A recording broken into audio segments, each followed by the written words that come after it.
Lost Lands 2017 here. We got Slander amongst the midst. What's up, guys? What's up? What's going on, guys? Okay, so right off the bat, let's talk about it. This new EP with Keizo. Yes. How did it come into light, and what's in store for, I guess you could say, the hardstyle scene of Slander? Yeah, we did a show back in April with Hayden at Boots House in Germany, and that was like the first real show we've ever done with him, and he's been our friend since 2012. I met him online in a producer Facebook group, and I was just trying to learn how to make beats and shit. And actually back then, we did 2 or 3 songs together, and he really showed me a lot about music production. And the place that we did those collabs back in the day was this school called Icon Collective, and that's where me and Scott went, and that's where I met Nightmare, and that school really changed our directory of our career and our lives and stuff. So I really attribute Hayden to showing me that school and giving me that opportunity. And so we've just watched him work so hard for so long, and it's just so amazing to watch him succeed. Just based solely off hard work. And so when we did the show with him, it was just a celebration for all of us. It was so sick that we were both there in Germany together doing a show. After we'd basically we're at 0 together, and now we're in Germany together. It was just amazing, and the show was so one of my favorite shows of the whole year. Yeah, it sold out 3 weeks in advance. It was fucking sick. It was so sick. And then after the show, I was just at home in LA, and I was like, damn, the party was so fun, and just hanging out with him was so fun. And so I just hit him up, and I was like, yo, we should need to do more songs again. And so he sent me a bunch of demos, and I just listened to a lot of them, and then there's 2 that really stuck out in my mind. And then he sent me some stems, worked on them, and then basically we came out with 2 songs. And so the EP is just 2 songs. It's one more of our style and then one more of his style. And the first one came out on Friday. It's called Without You.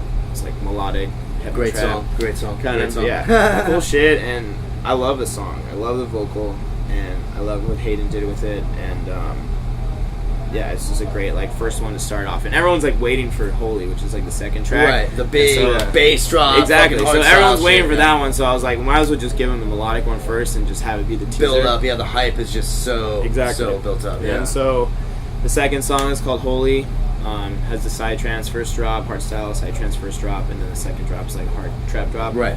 That we did, and yeah, it's just the EP is just perfect because it's both of us. Yeah. Perfectly imagined in song. It's just our side and his side, and then together. And it's called Dilapidation Celebration, and it's basically just about we always celebrate the happy moments in our life, and I just felt life is about the happy moments and the sad moments, and so you might as well just celebrate all of your moments. Hell yeah, man. Instead of just your birthdays and shit, yeah, celebrate it all, man. Celebrate and just the way shit is in the U.S. and stuff. It's just we're still celebrating, even though things are a little bit fucking crazy right now. Yeah, exactly. Okay, so I completely understand, man. Okay, let's talk about the build up for this event. Okay, so yeah, how did you guys prepare? How did you guys come into this with the mindset? I mean, here's the thing,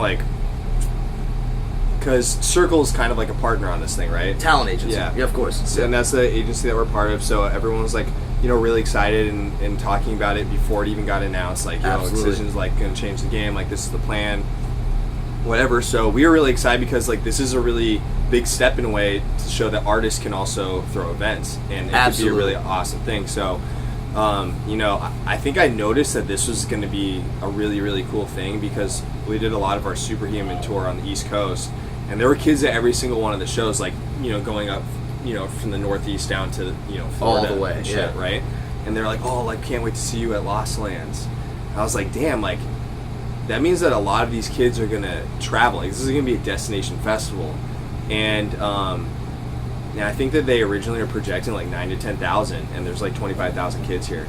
And so, I mean, that's just really cool for a number of reasons. I guess it's cool because it shows that, like I said, an artist can be a big part of a festival and partner with the promoter and have something this successful, but also just shows how strong bass music is in the United States. And I think that's like a really important thing, because those right now, like, you know, they're the ones running shit. Like all the kids, that come to these shows, like, are the ones that are really fun to party with as artists or whatever. Oh yeah. And like, they're the ones who bring the energy and shit, and it's just so fucking awesome. And yeah, I guess, like, I mean, the prep for this set was, we took out all like the house music or whatever, and just went like super hard on the bass. But I mean, most of our sets these days have been like a lot of dubstep. Yeah, I mean, we play a lot of bass anyways, so it wasn't like super too out of the ordinary, super hard to prepare. Yeah. Right. But yeah, I mean, we just took out all the house shit, just because like we usually play like main stages at kind of mainstream Right. EDM kind of shit. So like we make sets that cater to everyone. So we have bass, house, drum and bass, like it's not one trance. thing the whole It's just time. like everything. So there's like a little bit for everyone, and that's like what we like to do. Like we like to make a set that's fun for everyone. Hell yeah. But today we knew our audience was a little bit different, so we just took out everything that wasn't like super heavy. We still kept in like our originals, like our original songs, our melodic stuff. Absolutely. Just because that's what our fans come to see You us killed for. it, by the way. You killed it, by the way. Very good. Very But good. it was fun. Like honestly, it was one of my favorite shows we did all summer. Like the energy in there was like Off the wall, man. super palpable. Like I could feel it. You can taste it in your mouth. Yeah, yeah. Yeah, was even, cool. even had someone propose, which is crazy too. That's insane. Yeah, it was dope. Holy, I didn't even see that. That's Yeah. absolutely crazy. Holy Yeah, shit. it's dope. Okay, let's talk about Slander as a group. How did you guys come together and meet each other and kind of like make it happen? Like, what was it that made Slander a thing? Yeah, no, I mean, it came together really naturally. I'm a couple years older than Derek, and I was in a fraternity at UC Irvine. Hell yeah. And Derek, I mean, it just so, it was like fate, but I was at this thing called Together as One. It was a New Year's Eve rave that Insomniac partnered with Go Ventures on back in 2009 to 2010.